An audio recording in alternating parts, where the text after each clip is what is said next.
자, 이 대표 관련해서 또 얼마 전에 논란이 있었습니다. 부모 묘 훼손이 있었는데요. 흙주술 얘기까지 나왔었는데 문중인 경주 이씨 관계자가 길을 불어넣어주려고 좋은 뜻에서 한 일이라고 말했습니다.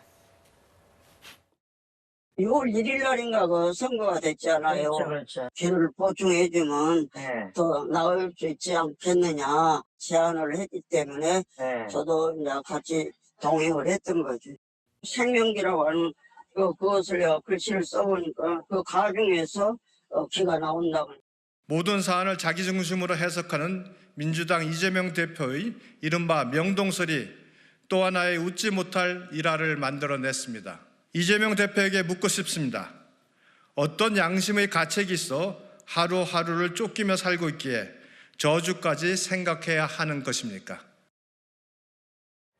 네, 이 대표는 아기가 없으니 선처를 바란다 이렇게 말했습니다. 이현정 의원님, 네. 그렇지만 당시 당 차원에서 수사를 요구하고 이러지 않았었습니까? 그렇죠. 참 황당한 해프닝입니다.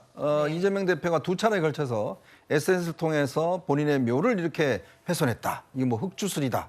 뭐 흉매다. 뭐 매ung, 원래 매ung인데 흉매라고 뭐 이야기하기도 하고. 이 다음에 당의 이모경 대변인이 공식적으로 이 부분에 대한 입장을 밝혔고 네. 정청래 최고위원도 이 부분에 대해서 규탄을 했습니다. 그렇죠. 자, 그래서 이제 경북경찰청에서 전남팀을 그 수사를 했잖아요. 네. 근데 나중에 밝혀진 걸 보니까 결국 이거는 이 당시 문중에서 이 직관인 85세 무형문화재 이분한테 부탁을 해서 강진에서 저 돌을 6개를 가져가서 네. 거기다 생명기라는 글을 쓰고 본인이 주변에다가 이렇게 놔뒀다는 거 아니겠습니까? 저게 이제 어떤 길을 불어넣어준다 이런 측면의 의미가 있었다는 거예요.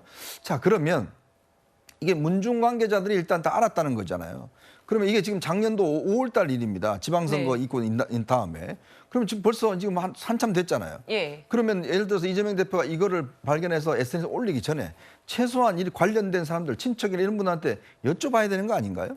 그리고 이 부분이 여러 사람이 알 텐데, 그리고 이분들이 이거를 갖다가 놓았을 때는 자기들이 뭔가 했다라는 것을 갖다가 좀 뭔가 과시하기 위해서 한 거 아니겠어요? 그러면 이걸 그냥 이야기를 안 하고 입을 다물고 있었다는 것도 저는 좀 이해가 안 돼요. 네. 그러니까 그렇다면 이게 만약에 당시에 이 이재명 대표가 이걸 올린 시점이 뭐냐면 자신의 비서실장이었던 전모 씨가 극단적 선택을 하고 그 바로 이후에 이걸 올렸습니다. 네. 그렇다 보니까 자칫 어떤 뉴스의 중심을 좀 옮겨가기 위한 어떤 의도가 아닌가라는 의심을 사고 있거든요. 근데 지금 이거 밝혀지고 난 다음에도 문제는 뭐 선처를 해달라는 이 정도 이야기는 했는데 이거는 그분들한테 사과할 문제가 아니라 국민들한테 사과해야 될 문제 아니겠어요? 왜냐? 본인이 그렇게 주장해서 국민들이 이 부분에 대해서 굉장히 분노해했고 네. 당에서 공식적으로 이걸 대응을 했고 근데 국민들에 대한 사과는 한마디도 없습니다. 그리고 또 이분들 같은 경우는 지금 법에 따라서 친고죄가 아니기 때문에 처벌되게 돼 있어요.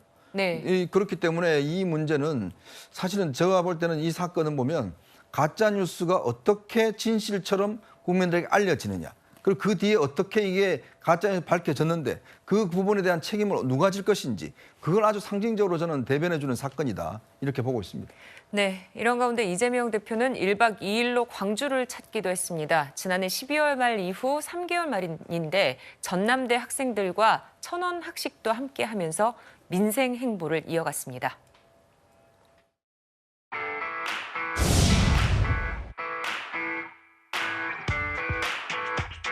천원학식 시작한 게 전남대가 제일 먼저 했다고 그래요? 천안밥상을 오히려 학생들이 많이 이용하면 이용할수록 오히려 이제 국자를 볼 위기가 더 큰 상황입니다. 실질적으로 운영하고 있는 학교들의 어려움을 덜어주기에는 좀 부족한 상황입니다. 정부 지원금이 얼마냐요? 1,000원이요. 애기 저희는 한길동 전국 대학으로 다 함께 합니다. 어느 특정 대학은 아침, 점심, 저녁을 다 1,000원으로 해준다고.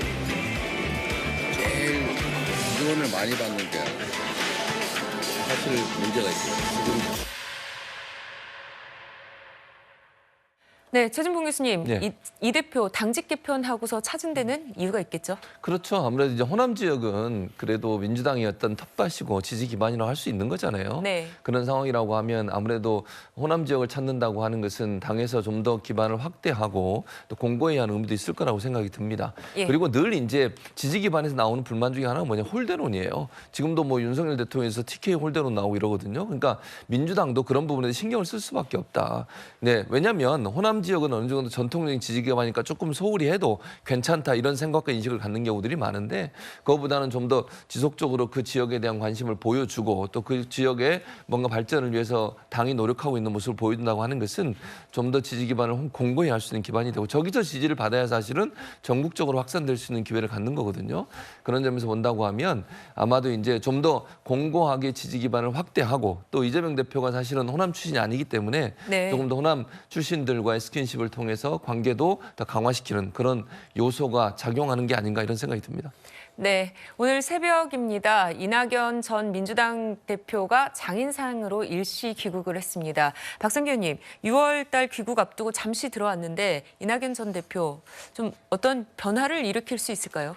뭐 말 그대로 돌발적으로 장인께서 돌아가셔서 그 사위로서 도리를 다하기 위해서 부인과 함께 들어온 거 아니겠습니까? 예. 너무 정치적 의미를 크게 부여할 것은 없는데 6월 달에 어차피 들어오니까 기왕 들어온 김에 물론 충실히 장인상의 그 역할을 다 해야 되겠지만 곧 있을 원내대표 경선에서 이제 좌파로 분류될 수 있는 박광원 의원이 이 출마를 선언해 놓은 상태고 사실 원내대표 경선은요 이번에 좀 친명계가 뚜렷한 후보는 나오지 않고 지금 이재명 대표 측에서도 이번 원내대표 경선에는 누군가를 자기 후보를 강력히 미는 것보다는 조금 좀 여유를 두자 이런 입장이기 때문에 너무 정치적인 해석 뭔가 뭐 대단한 일을 할 거다 이런 거는 좀 그렇고 상 마치고 이재명 대표도 만나고 그리고 돌아가서 6월에 이제 귀국 준비를 충실히 하지 않을까 이렇게 봅니다. 네.